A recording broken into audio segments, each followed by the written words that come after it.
কোথা থেকে আসছেন আমাদের এখানে? ওয়ালাইকুম আসসালাম ভাইয়া, আমি তো বরিশাল থেকে আছি। আচ্ছা আচ্ছা। আমি মূলত একটা ফোনের জন্য আসছিলাম। ফোন তো অলরেডি সিলেক্ট করছেন, ফোন নিয়েও নিছেন, এখন জাস্ট আপনি এতটুকু বলেন যে আমাদের সার্ভিসটা কেমন, আমাদের ব্যবহার আপনার কেমন লাগছে?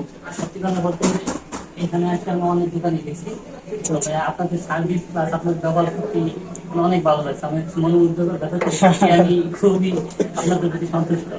আপনারা এত সুন্দর ব্যবহার করছেন, সত্যি অনেক ভালো। আচ্ছা, আপনার ধরেন আপনি যদি বরিশাল ভার্সিটিতে পড়েন, আপনার ফ্রেন্ড অথবা অন্য কেউ যদি ফোন কিনতে চায়, তাদের কাছে কি আমাদেরকে রিকমেন্ড করতেছেন? হ্যাঁ অবশ্যই, মানে যেহেতু ফোন কিনবে বরিশাল থেকে ফোন কিনলে আমি বলবো পাতানা সেন্টার চতুর্থ তলায় টেকনো, এখান থেকে যদি তার টেকনো ফোন কিনা বা আপনাদের এখানে যেটা আছে ওই স্পার্কের ফোন আছে, তো সব থেকে বড় বিষয় হচ্ছে যে আমরা আসলে ফোন কিনবো আমরা সেখানে আসলে তাদের কাছ থেকে সঠিক ধারণাটা, তারপর সঠিক আসলে পরামর্শটা পাচ্ছি কিনা। সত্যি কথা বলতে আমি এখানে হয়তো আমার টিউশনের টাকা থেকে ফোন কেনা, এটা হচ্ছে সবচেয়ে ব্যাপারে একটা শান্তির বিষয়। আর আমি আপনার কাছ থেকে এসে ওই সেফটিটা পাইছি, মেন্টাল স্যাটিসফাই যেটাকে বলে। এটা আপনি সত্যি আমাকে ঠিক আছে ভাইয়া, অসংখ্য ধন্যবাদ। ঠিক আছে ভাইয়া, থ্যাংক ইউ।